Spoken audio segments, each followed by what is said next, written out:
Welcome to Movie Cruise! I'm John Sweet. And I'm Marty Colts.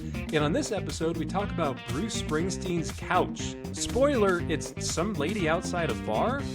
And John says the word flugelbinder 600 times. And you better know what that means.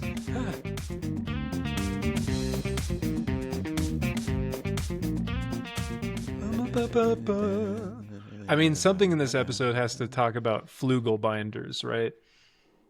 Oh, yeah. Oh, we're recording. Hi. Hey, bud. Hey. How you doing, John?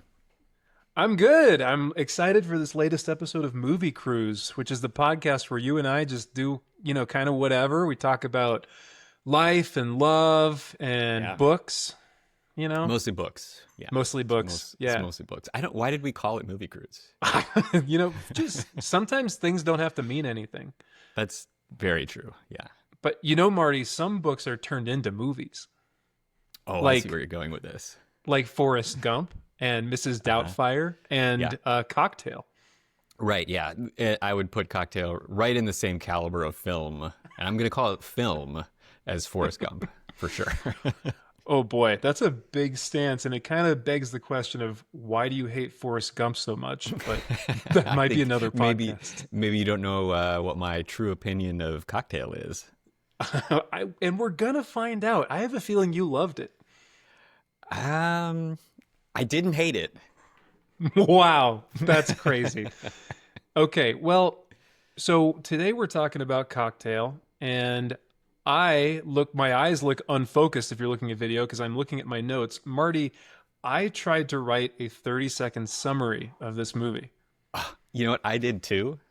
Oh, shit. Okay. Do you want to rock, paper, scissors to see who gets to read their 30 seconds? That sounds great. I'm going to warn you, I'm a rock, paper, scissors champion. I've actually never lost. Really? Well, then this might be your first downfall. Okay. So we're going to do this. Do you want to play music while we do this? Because it's just going to be all video.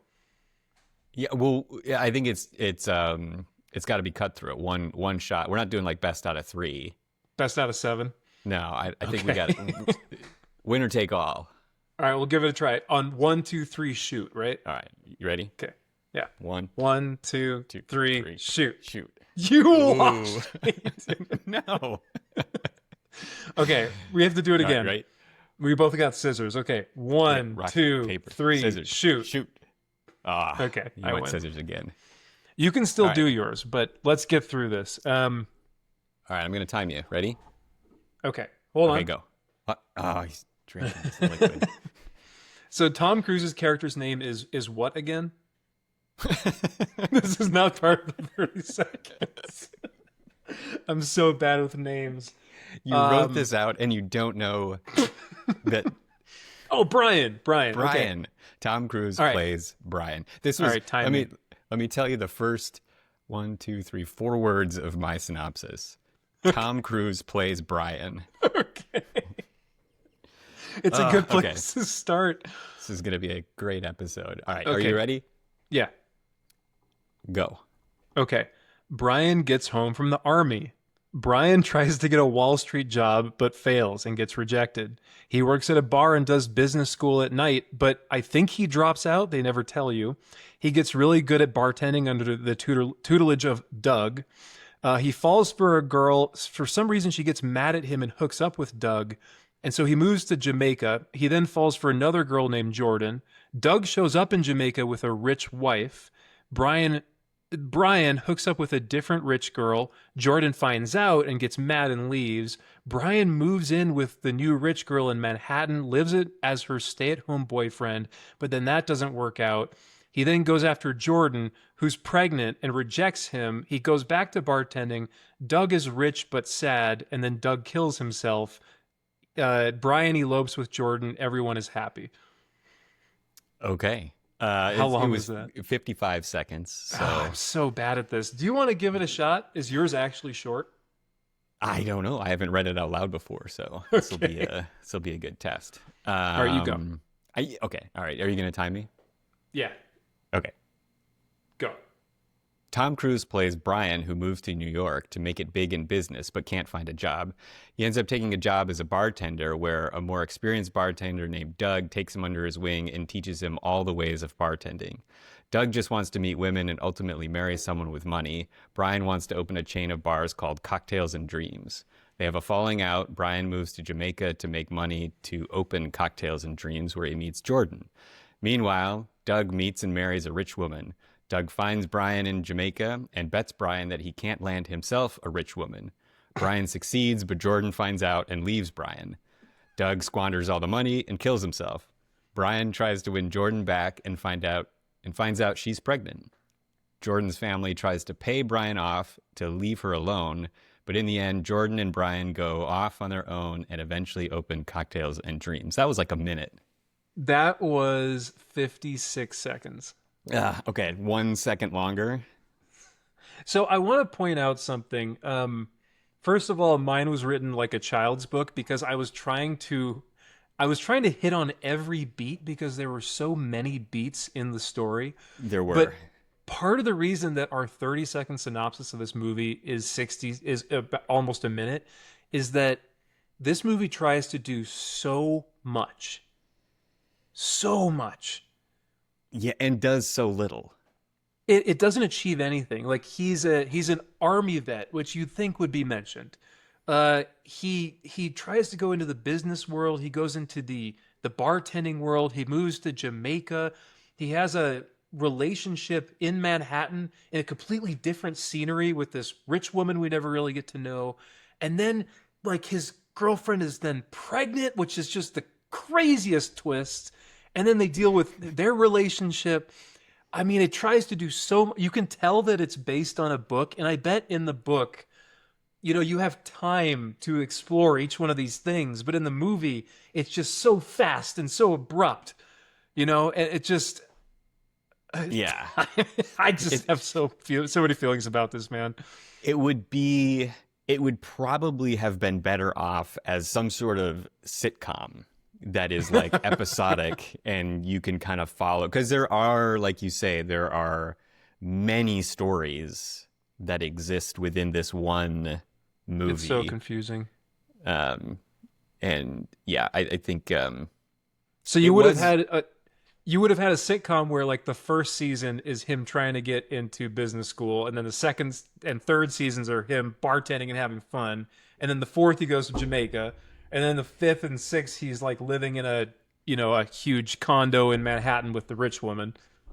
Yeah, I mean, I think like you can pretty easily set up the story that this guy gets out of the army, moves to New York to try and make it in business, enrolls in business school, but ultimately like has to take a job as a bartender to pay for it, right? Like that's a storyline, right? Yeah. And then you add all these other, like season 2 is the relationships with, Coral or whoever the hell that was. Marty, I agree it would have been better as a show, but it's still two different TV shows. Like one of them is like Suits or Severance, and then one of them is How I Met Your Mother. And they're just completely different shows, Wait, which part of it is like Severance though?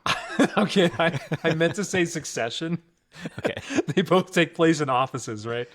Yeah. But like the whole arc where he tries to make it big and get into business school and like is doing the bartending at nights, that's interesting. And his whole thing of like wanting to hustle and like having the dreams part of the Cocktail and Dreams is interesting, and you're rooting for him. And then the second half of the movie is all about how hustling is bad and heartless and you should be in love instead. And that it just like totally goes to the opposite side, and I could not follow it. Oh, interesting. I didn't, I saw the second part of the movie as like showing that Doug's approach and perspective is not ultimately the way to yes. pursue life. Not so much that it, like you should be in love and like all of that, but more like um, Brian, Tom Cruise, he's trying to hustle in the business world, like the right Yeah. way, right? Where Doug is never hustling in the right way. He's trying to like make quick money, meet rich women so that he can take their money. He's trying to sleep with as many people as possible. Like he's hustling people in the Just to make to do it the easy way, right? And yeah, Tom yeah. Cruise wants to like get into business and like build something. The And he's problem he's is, doing that the whole time though. but he isn't. He's talking about it. Well, okay, I agree. In Like, what sense is he not? no, I agree that he wants to. The problem that I had with the first half of the movie is that what Brian is doing with Doug with like the bartending was Mhm. so much fun. You know? Yeah. Like Well, he gets caught up in it. he does, and there's nothing wrong with that. Like that's the thing is the first half of the movie, I'm having a good time watching Brian and Doug have a good time. Like they're back and forth. First of all, okay, the dialogue of the movie, like especially between those two, is so good. Like it's so witty and there's great timing and it's so fun to watch. And you kind of you see that yeah, there's a tension where he wants to make something of himself and Doug is trying to convince him, well, actually you can have a really good time and potentially get rich doing this. And they talk about like building a business together. And so it kind of seems like you're going to take the fun aspects of Doug and then the aspirational aspects of Brian, Tom Cruise, and put them together, and that's going to be the movie. And that's what I wanted. But then the second half was like, Doug is bad for wanting things to come really easy. In fact, so bad that he's going to like meet a horrible end. And Tom Cruise is bad and hurts people for letting Doug egg him on. And it just felt like a totally different conversation than the first half. Hmm. I suppose, but it's to me it always seemed like Doug was a poor influence on Brian, other than his like teaching him, I guess that you can teaching him about bartending and giving him this sense that there's opportunity in that world, because he wasn't really looking at bartending um, as a place, as an opportunity to go into business. And Doug kind of Right. shows him that that exists and there are opportunities there. Yeah. Brian he like wanted to go about those in the right way, right? Like Mm-hmm. moving to Jamaica was because they could make money quickly to be able to build cash and capital to like open. Relatively quickly. Well, even Yeah, Doug yeah. was saying 3 years of doing this work is too long for me. So I it's mean, not what else that is he? quickly. That's what he's doing though. Like he has no Yeah. aspiration to go do anything else. So I don't understand why he Well, the can't just. reason, I mean, the reason Doug didn't want to go to, was it Jamaica or the Bahamas? I think it was Jamaica. Jamaica, man, Jamaica, was man. because he didn't want to miss out on the rich women who were going to discover him in Manhattan and, be his Yeah, golden goose. which I guess that did happen to him. He found his golden goose, and then He did. yeah. I mean, I get your point. I think to me it felt like the Tom Cruise had to struggle a little bit to understand or see that Doug's way of life and the approach that he takes is not the right way to go, right? Like he had to kind of go through that with Doug to see Yeah, to learn that that's Marty, not the it's approach. just the problem I have is that it's like he had to eventually see that the way Doug was doing things was not the right way to go. Except Doug isn't doing anything that wrong. Like in the first half of the movie, I'm loving what they're doing together. Like I love the influence that Doug has on Brian, which is so much less depressing than being rejected from Wall Street and then, having these like hoity-toity professors tear you down in class every day. It's so good. So it's not like Doug is set up in the beginning as a villain and that he's done bad things. It's like we're just kind of being judgmental about the way that he's living his life. It just didn't work for me. Yeah, Um, yeah. I so We we took this very seriously very quickly, which I'm I surprised for this movie. Which I I, know. I Well, there's a lot of things to say about it. I think one of the struggles that I had with this is I didn't know like genre wise, like what tone am I supposed to Mm, be thinking about this from? Like in some ways it's a comedy, in some ways it's a drama. There's like some romantic comedy elements in it. Um, I think it ended up being more entertaining to me because I went into it thinking it was more of a drama than it actually was. And I mean, so it was very when, dramatic at the end. well, yeah, certainly. But when there were these moments of like comedy, they kind of surprised me, and I think I found it funnier than maybe I would have otherwise. If I Yeah. thought it was a comedy, it's not a very funny comedy, but it's a pretty No. hilarious drama. Yeah. Okay, that's a good point. Yeah, you have fun with it when you're supposed to have fun for sure. Mhm.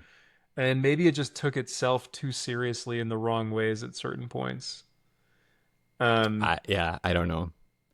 you know, there's a certain kind of story, I think, where you can have a character go through some stuff for like the first half or third, and then they move to a different locale and they meet a woman, and the woman, like, her role is not to save him, but she ends up helping him in a way where he can rediscover part of himself and then be a better person, in certain ways, and be like Hmm. the catalyst to that. And I felt like that's what the movie was trying to do. But the problem was before he went to Jamaica, nothing really happened. I mean, I guess he came out of the war. We don't know what he did in the army.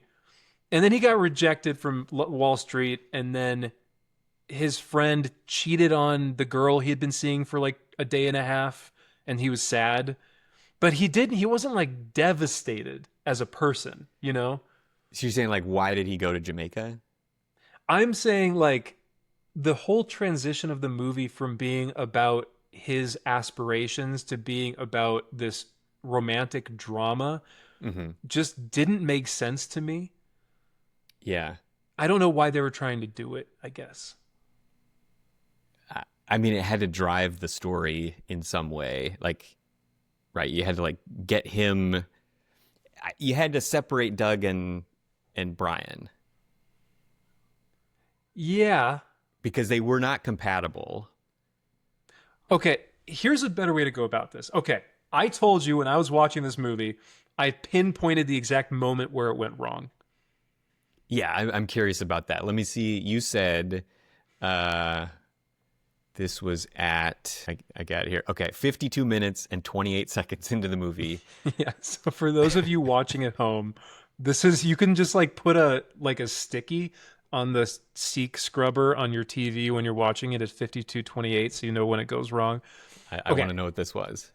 So they've just Tom Cruise and Elizabeth Shue, Jordan, Hmm. are sitting by a river and they're having a conversation about his business aspirations, what he wants to do. They mention flugelbinders, which are the little tips of your shoelaces, I guess. Hmm. Um, They made that up. oh, they made that up. What are those called Yeah. then?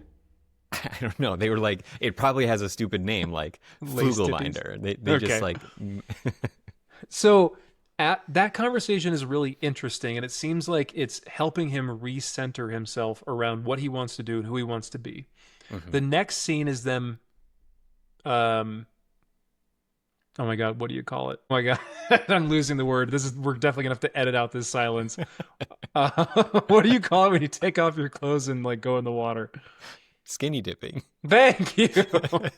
Oh God, I'm gonna die. My brain's dying. The next scene is them skinny dipping under a waterfall. And then after that, it's like just about them getting to know each other and then the cheating and then the drama. Uh-huh. That I think is the moment where it went wrong because it went from majority about his journey to majority about this relationship that we don't care about. Because I don't think it's an important relationship. I don't think that their connection over like 2 days matters. I don't see why it was special, you know? Wow. Okay.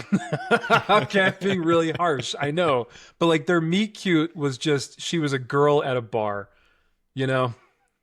I No, their meet cute, which was strange to me, and I couldn't figure out why Tom made this decision. Sorry, Brian. mhm. Was that she ran up to the bar because her friend passed out on the Oh, beach, and she right. wanted the bartender to call an ambulance, and Yeah. he jumps over the bar, leaves the bar behind, and Yeah. runs out there like he's some sort of EMT that can do anything. Or a lifeguard. He's not Yeah, even a like lifeguard. He's a bartender. why didn't he call an ambulance? I don't understand that. And then, he's assesses her and Presumably says, there's "Oh, a she's going to phone be fine." behind the bar, right? I would guess so. Yeah. Yeah.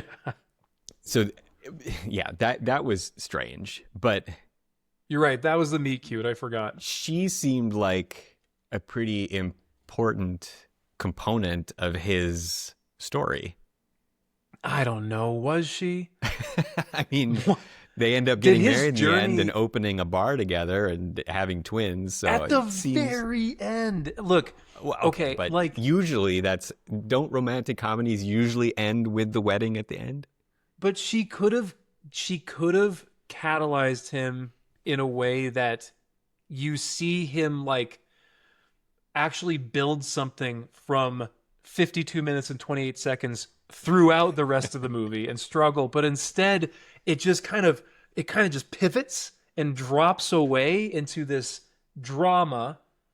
And the next time you hear about him trying to make anything of himself is when he's a live-in boyfriend begging this rich woman to like tell his marketing ideas to her business associates. And then they Yeah. start a bar and you don't know where they got the money, and then it's over. No, okay. I'm convinced that you didn't even watch Correct this me. movie. The bar is his uncle's bar. Ugh. So they turn his, because his uncle owns a bar, right? That's like when he gets out of the army, he goes to New Uh, York because his uncle owns a bar there and he has an apartment for him. ugh. So they Details. they turn that bar into Cocktails and Dreams. Did you love this movie or something? I How dare apparently you? I did. I no, actually, so I walked away from this movie thinking, "Oh, did I like that?" Oh no. which has me concerned. Um, but it's yeah, I think it it has a lot of threads. It has a lot of weird decisions made by characters. Um, it could have been a TV show and been episodic because of all the sort of like storylines that get built into it. Especially an 80s TV show like Cheers. Yeah, because Cheers, I don't think Cheers was an '80s TV show. Was it? Marty, oh God, stop with the details. Yeah, I didn't hate this movie. I liked it more That's than I the thought I review. would like it. Yeah. Okay. I'm glad he didn't hate it. I texted you when I started it and said I hope that the font is not the most interesting part of this movie. Yeah. Yep. And I don't think it was, but maybe you felt differently. Should I we will should we say, go like, through it though? Like we've kind of jumped around a little bit. Do we want to go through the movie or we can't, like, I will just say, like, for all of the problems that I had with it, where I think it's two different things that didn't really need to be put together, I will say like the production value was good. The Hmm. acting was good. Like Elizabeth Shue played Jordan. Yeah. I forget the name of the guy who played Doug. Brian. Uh, yeah, I think his name was actually Brian, even though the other character's name was Brian. Okay. Yeah, Brian Brown. Brian Brown. He was great. Uh, and Tom Cruise was awesome. He was magnificent. I mean, like the acting was good, the Yes. dialogue was good, the production was good. I just think that there was like a rewrite or something, and they decided to change the second half of the movie halfway through filming it, and it kind of broke it for me. What do you think the second half of the movie should have been? I think that I think that after 52 minutes and 28 seconds, the Okay, movie so ends. at that point, though, hold on. At that Okay. point, they've Brian and Doug have they've met. Brian has learned bartending. They tried to like he came up with Brian came up with this idea for cocktails and dreams. Mhm. Doug didn't really want to do it. They had the falling out. Brian has now moved to Jamaica to make money. He's met Jordan. 52 minutes and 28 seconds in, where does this go that's different than where it went? Yeah, I think it could have been. So the way that it went after that was it was more about the dynamic between Brian and Jordan, Tom Cruise and Elizabeth Shue. I think that instead of that, it could have been about the tension between the hustle and doing things the easy way. So you could have had Tom Cruise's character build off of the conversation about the flugelbinders, and the conversation there was, everyone's trying to come up with like a money making scheme, but one person thought of this idea for the little bit at the end of a shoelace, and they Hmm. cornered the binder market. And I thought at that point he was going to have some idea that was either connected to, bartending, cocktails and dreams, or or adjacent to the Hmm. bartending world, and then pursued that. And Jordan, the love interest, would have brought things to that, or maybe they could have more elegantly worked in drama with them that brought like, the rich woman in as a business partner. But generally, it would have focused more on this kind of money making scheme type of idea and the tension between building something versus, you know, finding your golden goose. Yeah. Okay, I can see that. So instead of like continuing the I guess Doug's influence on Brian and breaking up Jordan and Brian through that and going through like that drama, Mm-hmm. I guess a more like straightforward path is to see how Jordan could help Brian build it's cocktails and dreams though. That's his idea. It is. Well, what you could have done is you could have had Doug meets him in Jamaica with his rich wife, and Doug then represents the idea of, um, just marrying rich and then having money given to you and then Hmm. just doing whatever you want with it.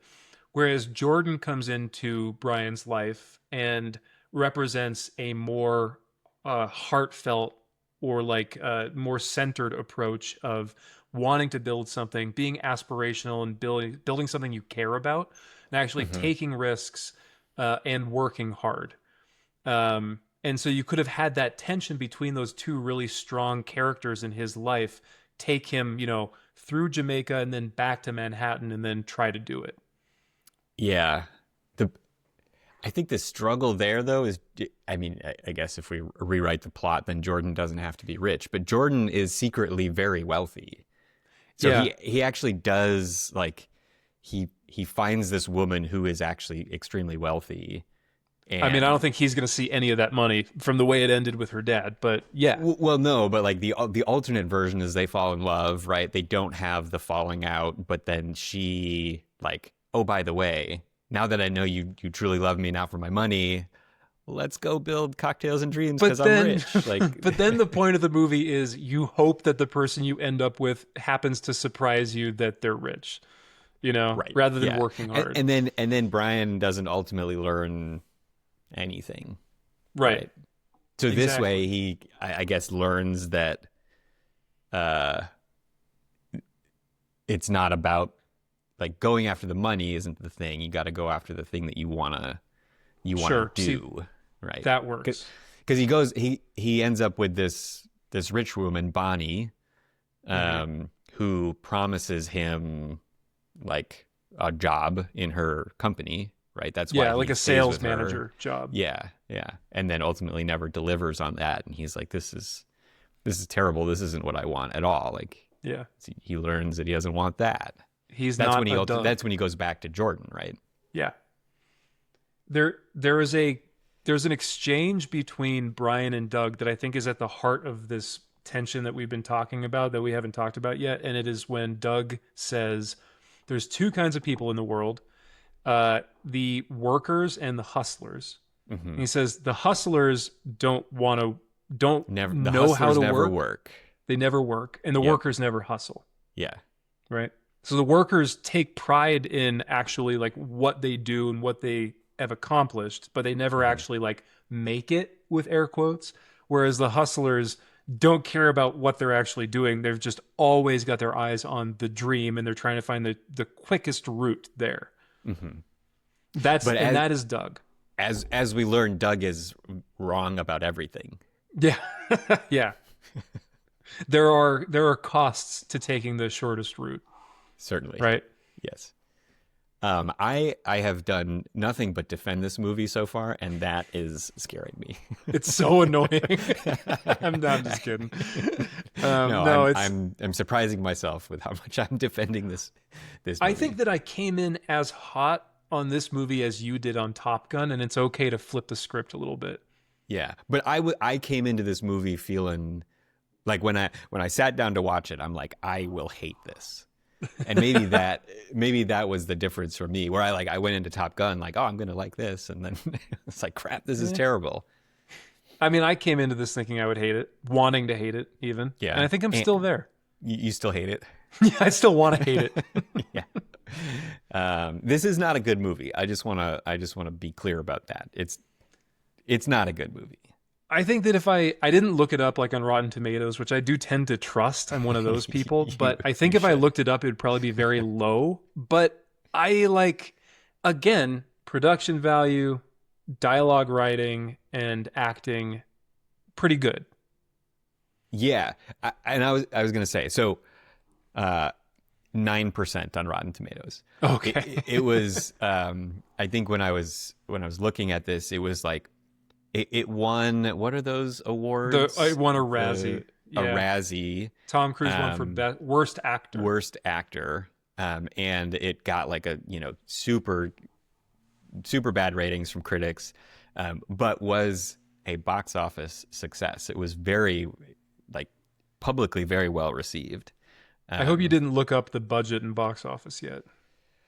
I think I saw it at one point, but I don't. Okay. I'm not good with memory, so I don't. I Okay. don't know what those numbers are. Your brain is I think, dying too. Okay. yeah. the, the the trivia that I saw was that Tom Cruise is the only actor to have, I think that as of 2024, to have won both a Razzie and an Academy Award for Best Actor in the same year, for his performance in Rain Man. Oh, wow. Is that coming up next? That's coming up soon. Well, it's either next. It might be next. Cool. I'm not totally sure, but Well, yeah. before we move on, like I was just saying, I like the dialogue. There was one line I wanted to call out. Near the end of the movie, there is a What? I'm Do curious you, if if you have the we same one? called out the same line. It's very quiet. So there's a crowd outside in the street outside of a Yep, bar, the people same trying to one. get in past the bouncers, and one woman says to one of the bouncers, "I'm Bruce Springsteen's cousin," and then he says, "You look more like his couch." Yes, that That's I good. I laughed out loud. That was Me like one of the too. few times. Oh man. Tom Cruise, this is the first movie I think we've watched where Tom Cruise, the actor, is I think starting to appear. Like Hmm. he's okay in The Color of Money, but Top Gun, he says like maybe 10 things in the whole movie. Yeah. Risky Business, he's not really, he doesn't say a lot. He's young. But Yeah. this movie, he's actually like his acting and the way that he plays that character. You actually start to see him as an actor, as opposed to whatever he was in the previous movies. But Yeah. I wrote down. I think he has a couple of sides to him now. You see his confident and smiley mood, right? Where he's like mhm, very buoyant and very energetic and charismatic. And then you've got his kind of like dopey lost child type of mood where he's like the whole world is too big for him. mhm, But and then you've got like his very focused, like he has a very, linear aquiline face shape, and he has a good like focused look. Like that's why I think he was so good in like Top Gun and all the action movies he does after this. And I think that second one where he's like lost and the world is coming down on him and he doesn't know what to do, but he's trying earnestly to figure out what he should do. I saw more of that in this movie than I have before, where he's earnestly trying as a character to do the right thing, and as an actor, I feel like he's digging into more of his center of his personality. yeah, wow, Great. yeah. Oh I my think god. you are correct. It's so funny, for all the listeners out there who know that we still don't know why we chose this topic of Tom Cruise movies. Yeah. Um, we do take it very seriously. Oh, we do. Yeah. I mean, you gotta, right? You gotta, you can't just half-ass this. Anything worth doing, right? Right. That's probably Coughlin's Law. There's probably something Coughlin's in Law. there about that. There was Yeah. some there were some good bits that we need to probably put in the episode description. Some exchanges between Doug and Brian. Yeah. I, you know, I hate Doug. Really? I just have to say that. Yeah. Yeah. I think he is the worst. He is definitely a person. He's a type of person that you've probably known before. I've definitely known before, Hmm. where I get where Brian, his relationship with him, where it's like this person is charismatic and fun and seems to know a lot about the world. But when you start getting to know them, you realize there's not much there. Yeah, that what their personality is that they're showing you is it. Like That's this it. is who they are. There's no deeper aspirations or like personality. Like there's nothing more. Yeah. Yeah. Great. Okay. All right. Can Let's we get talk to the about good TGI stuff. Fridays? Yay! TGIF. It's Thursday today. Yeah. So I was surprised when the bar that Brian walks into to get this job as a bartender is a TGI Fridays. I had like, Was it? I yeah, mean, they didn't show it from the outside. I saw some of the no, coloring they on the do. inside. They definitely show it from the outside, Okay. and it Okay. it is a TGI Fridays. And Wow. in fact, it is the one that they show in the movie is the first TGI Fridays. I went deep What? into this. Yeah. That's crazy. Yeah. But what I didn't know, because I like the TGI Fridays that I grew up with was sort of like it's like a Chili's, right? They've gone bankrupt, so there really aren't any. I There are a would few compare it more to TGI an Fridays, but Applebee's. okay, that's fair. Yeah, but it's like a suburban chain restaurant. It's Yes. not like a happening hip New York bar that you're gonna get a fancy bartender cocktail show at. I didn't see a lot of episodes of Sex in the City where they decided to meet up on a Friday night in a TGI Fridays. TGI Fridays, yeah. Yeah. Um, but it turns out that um, this character, and possibly Doug actually, was like sort of based on the founder of TGI Fridays. What? What do you mean? So the guy who founded TGI Fridays, his name is Alan Stillman. He founded it in 1965, and he founded it in Manhattan, where that location is. But he opened it in a neighborhood with many airline stewardesses, fashion models, secretaries, and other young single people. He knew that they were there, and he opened it as a way to meet women. He thought that by opening a bar, he would be able to meet women. And so they like, Did it work? oh, Don't keep me in suspense. Is he married at least? I don't, well, that's a good question. I don't know. I mean, TGI Fridays was very popular, Right. and did quite well. So that from that perspective, it worked. He thinks that they based Tom Cruise's character on him. He said something about that in the page that I read. But Well, it was TGI based on a Fridays, book, right? right? Yeah. So I don't think he Okay. knows what he's talking about. But I think Okay. I think the Doug character is probably more like him than Tom Cruise's character. But I didn't realize TGI Fridays started like the bartender Olympics. So this whole like fancy like show bartending was TGI Fridays, and they No actually kidding. Tom Cruise and this Brian, what's his name, the other Brian Brown, the staff at TGI Fridays taught them how to do the bartending things that they were doing in the movie. They had like That a, is a really huge weird. part of this movie. That's really strange. Yeah. So they've really, I mean, and then even more, like Brian wanted to open Cocktails and Dreams as a suburban bar, right? Like he wanted to get it into Franchise it and put one in franchise it every and get into suburban shopping suburbs mall. yeah, which is TGI Fridays. Yeah, that is. Well, now it's Applebee's, but you're right. Well, right, yeah, Yeah. yeah. The Wow. connections are it. Astounding. I was surprised.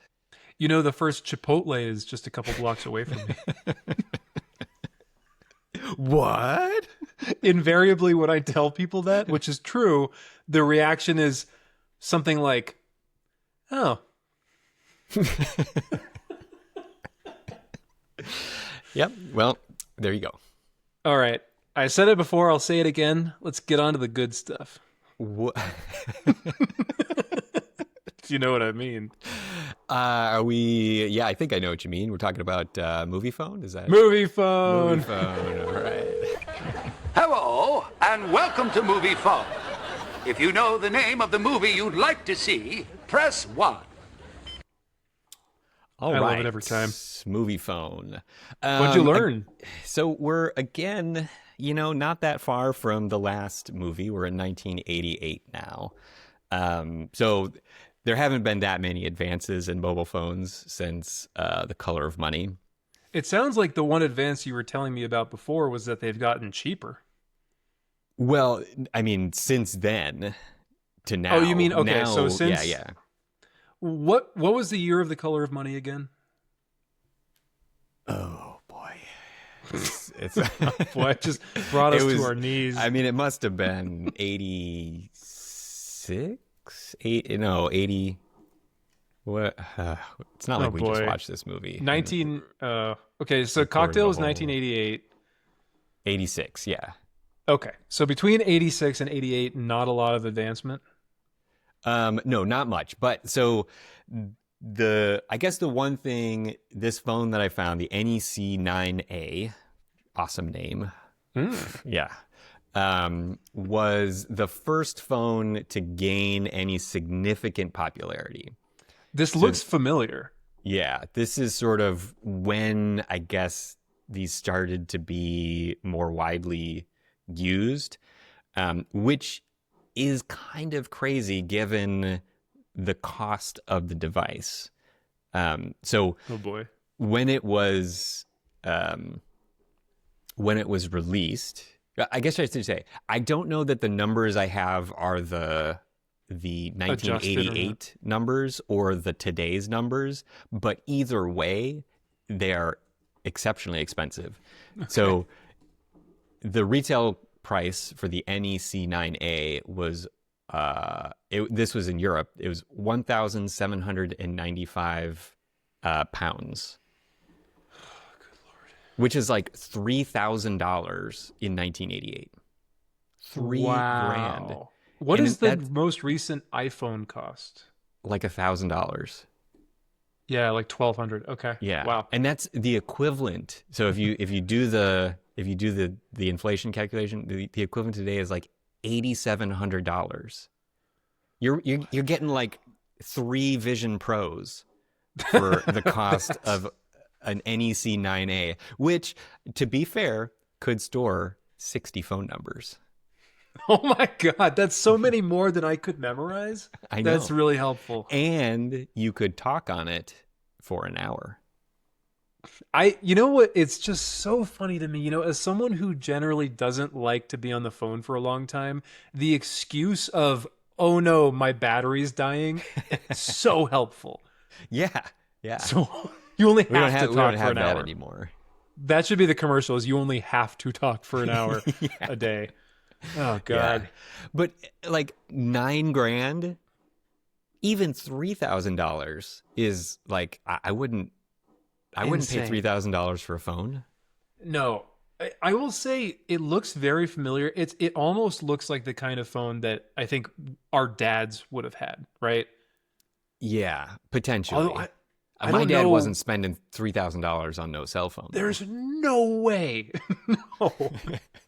Barely that much on the car that he would call it from. Whatever. Right. Yeah. Shut up.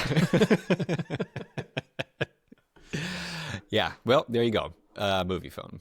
I love movie phone. Thanks, Marty. So, yeah. So I guess if I hear anyone complaining about the price of phones these days, I'm just going to bust out the old NEC 9A. You know what you should do is you should put up one finger and go, well, actually. Yeah. Well, actually, you see, Oh, God. The characters in Cocktail were actually based on the founder of TGI Fridays. And then whoever's listening will say, why are you telling me this? What are you talking about? Who are you? Okay. Do you want to get into trivia? Yeah. Do you have trivia? I blew mine on the whole TGI Fridays thing. First of all, I want you to guess, what was the budget for the movie Cocktail? Oh, right. Let's see. Is this going to be an over-under bit? Mm-hmm. A bit. Boy, 1988 phones were $3,000. It's probably... Oh, God. How many phones would it take to make this movie? That's such a funny unit of measurement for a movie production. $90,000. $90,000 because it's 10 phones. This movie costs 10 phones. Wait, no, not in today's dollars. That's, hold on. Oh, non-adjusted. Yeah, okay. That's 30 phones. I can't do this. 30 phones. Okay. So $90,000. All right. I'm going to guess more. Oh, wait. There was a yacht in this movie. This movie cost $11 million in 1988 movie, which is $20 million in current dollars. All right. Box office. Ooh, I'm tearing up over here. So it took Because 11... you're crying because you're so bad at guessing. Yes. No, just out of sheer embarrassment. It cost 11 million to make. Yes. I'm gonna guess it made $130 million. I think that is a really good guess. I'm Shocking. going to guess under. Okay. Oh, damn it. Oh, you win for the first time ever. Yes. I need a sound for. Do I have a sound for this? Oh, no. Let's see. Nope. That's not pretty it. good.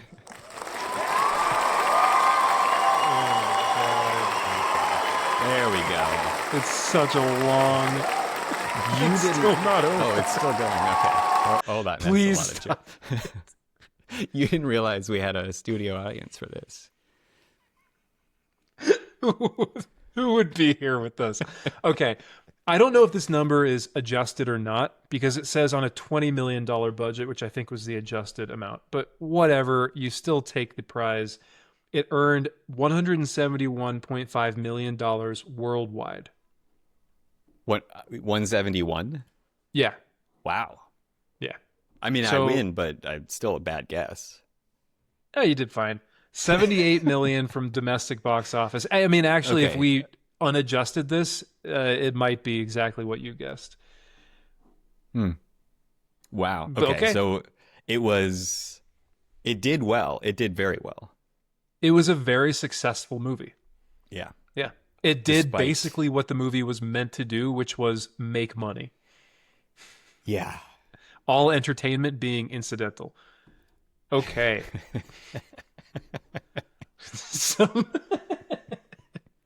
Some trivia about the movie. The little bit at the end of a shoelace is not called a flugelbinder. It's called an aglet. Did you just look I this just up? looked it up. An just aglet. now. Okay, I like it. Um, Do you think We've though, already- that they looked that up and then had to come up with a different word? I think it probably came from the novel. Ah, okay.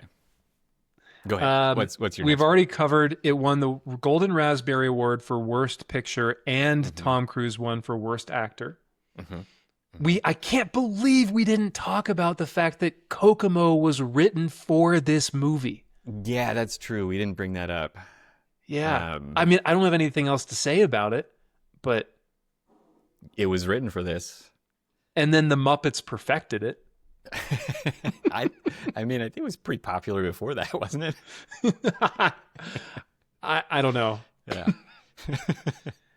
They had to replace all of the glass bottles with plastic ones because Tom Cruise broke so many of them. Yeah, I was thinking about this. They were really bad at the whole like I was bartending impressed. thing. You were? Could you do any of that? But all they did was like toss a bottle and catch it. And Yeah. then like maybe drop it behind their back. I mean, there's got to be more. In The Color of Money, Tom Cruise became nearly a professional pool player to be able to do the shots. And in this one, he just wasn't that good. This movie was not The Color of Money. Yeah, Martin Scorsese didn't direct it, so. But there's a connection. Paul Newman was the original choice for Doug. That can't be true. Yeah. Yeah. No way. They wanted to reunite them after The Color of Money. Really? Mm-hmm. That would have made no sense because you would have just been stuck in this like, wait, Vincent and Eddie are now bartender? I don't understand any of this. My dude, I know. It's very weird. Do you want to guess who... Can you say that in a French accent, though? Say what?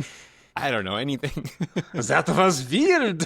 Oh, no. I sound like Dracula. Kill me. That's not France, but I've angered French and Slovakians. yeah. Okay. Can you guess who were the other choices for the role of Brian instead of Tom Cruise? No. No. Yeah, that was a terrible setup. You're right. Okay. Anthony Edwards. Who's that? Goose from Top Gun. Oh, that would have been cool, actually. Good joke, Marty. Thanks. Robin Williams, Okay. Wow. Charlie Sheen, Winning. Yeah. Okay. I could see. Yeah, I could see that more than Williams. Robin Williams, Yeah. easy. Here's the one I could totally see: Jim Carrey. Oh, that In a would have dramatic really role. pushed it in. But this was not a drama. This would have really kinda pushed was. it like far into the comedy side. Yeah, I don't think that Jim Carrey had a dramatic role at this point in his career. He was still was he still doing In Living Color at this point? I don't know anything about Jim Carrey and his early career. Yeah, I don't know. We're losing the thread Is this here. a Jim Carrey podcast? Yeah. That's all I got. Okay. Well, I mean that if Jim Carrey had been cast in this, it would have been again a very different movie, and we would not have watched it. Oh, that's true. Because I only watch movies that have Tom Cruise in them now. Did you know that? You're doing that too, right? Yeah. I haven't Okay, watched any other movies, but Okay, yeah. good. I mean, I would have been very unlikely to watch a romantic comedy drama from the 80s about bartending were it not for this whole thing. That's true. That's true. Yeah. Are you ready for Reviews and reviews of reviews.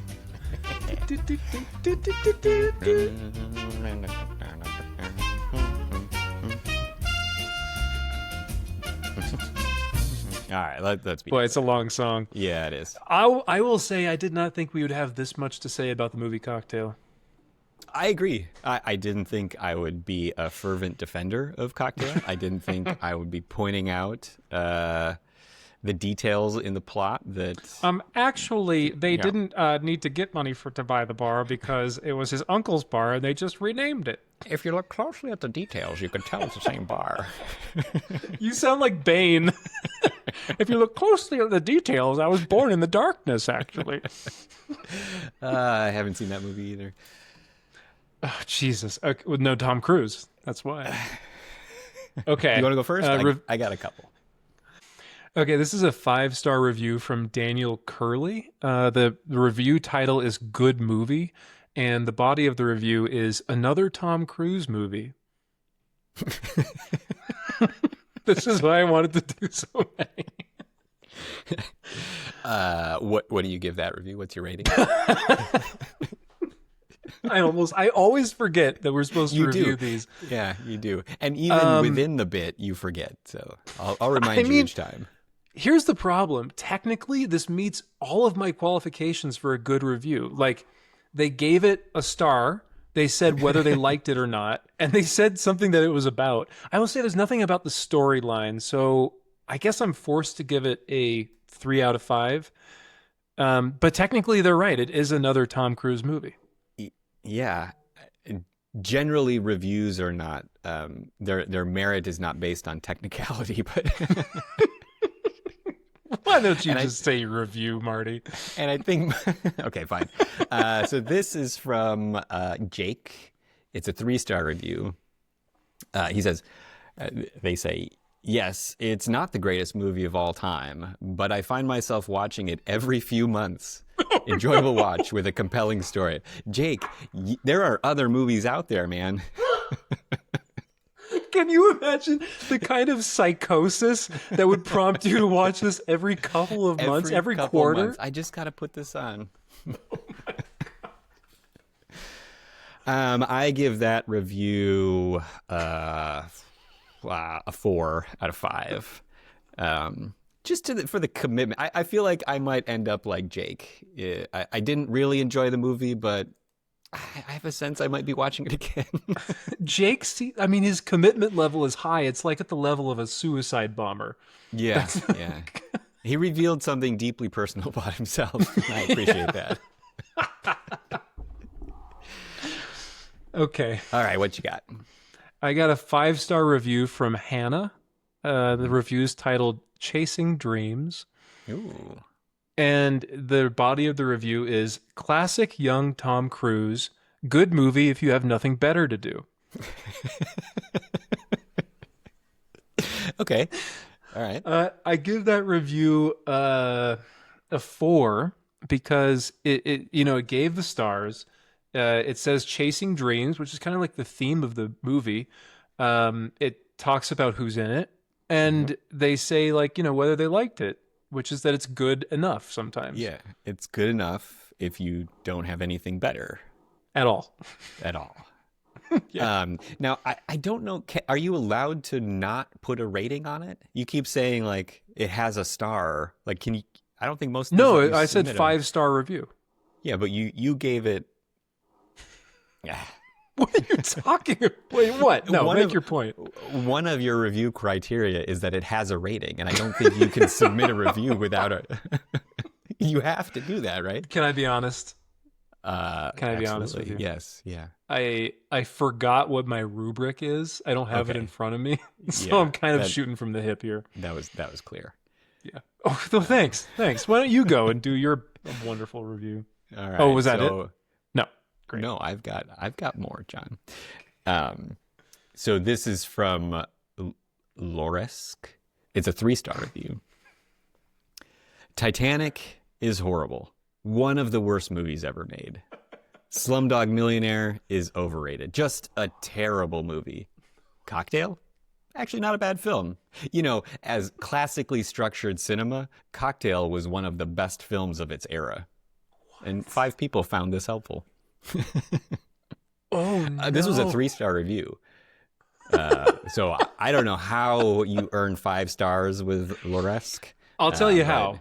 You start with 5-star for a perfect movie, and then you remove 1 star for a different movie that has nothing to do with it, and then you remove another star for Slumdog Millionaire. Just the fact that they exist removes stars from any review. But I think they were saying that this was better than those. That's what I'm saying. Yeah. So why only 3 stars? I know. Quack. Like, I don't know how you get... anyway. What do you review? Boy, I think I'm going to give this a 5 because it helped out 5 people. Oh. So it was useful. This and it person helped wrote us. and it helped us. We got some content out of it. It was good. Do you ever 5 mark stars, these as Loresk. it helped me? Yeah, I have 5 accounts that I logged in, and I did 5 different times for this one. So they're all me. That's scary, Marty. I know. I really like Cocktail. So weird. Okay. All right, John. All right. You got 3 more, apparently. I'm going to go fast. Got a 5-star review from Amazon customer. The body of the review is amazing movie. No, sorry. The title of the review is amazing movie. The body of the review is been watching this since I was a child. Okay.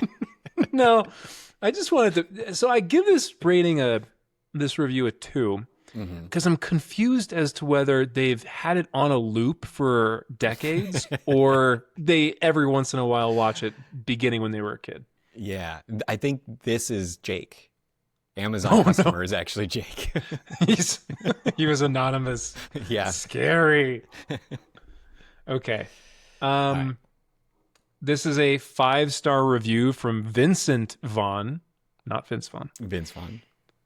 The title of the review is Smooth, as in the Santana song with Rob from Matchbox 20. What was his name? Rob Thomas. Rob Thomas, yeah. This is a review. This review is a cover of that Santana song. Okay, go ahead. The body of the review is, watched this as a kid and was like, cool song, Kokomo. Watching this as an adult, I really appreciate Cruise's casual bartending skill when he flirts with Elizabeth Shue. Also, is that Mr. Walsh from 90210 in the background during the flirt scene? That's it. Wow. A lot of unanswered questions there, and Yeah. I don't know if that was Mr. Walsh. Can I go on to my next review? You have another one? There's always another review. This is a Gracious. 4-star review from Michelle Gaines. Good movie just has a lot of sexual content. That's the title. The body of the movie. The body of the movie. Good movie has a lot of sexual content and a lot of bar scenes, which you would know by the name of it. That's it. So I guess Cocktail, the title clued her into the number of bar scenes. Yeah. That's not a question. I'm restating it. I give that review a 5 out of 5 because I'm happy to be done with my reviews. Wow. You really toss that rubric right out of the window. It's like when you're about to make a speech and you take out the cards and then you go, You're like, nah, and you put them forget away. this. I'm going to do it live. I'm going to speak from the heart. Yeah. Great. Wow. Well, we've made it through that. The next, I think Rain Man might be next, right? Is that? Okay, Rain Man. Is that? That's where that comes from. Hey, if anyone's ever heard that reference of "Okay, Rain Man," that's you're about to find out what that's from. Okay, commencing outro. Well, hold on, let me slap my knees. All right. Well, that's another one. We're disembarking from the cruise. And if you liked it and you want more, just know that no matter what you say or do, we're going to make more. And actually, if you say don't, we'll make them faster and longer. But if you do like it and want more, either way, you can like and subscribe wherever you get your podcasts. Especially this one, because it's where you're listening to it right now. I hope you liked it, but again, I have to restate that it won't make any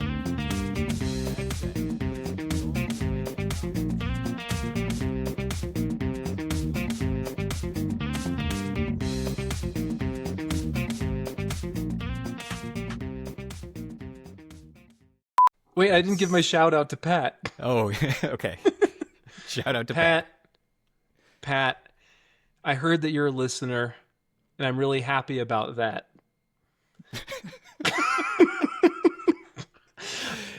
Honestly, I am. I am. I hope you listen more. And you, I do adore. We've never met, but I bet that we will someday. Hooray, hooray. Hi, Pat. Have a great day.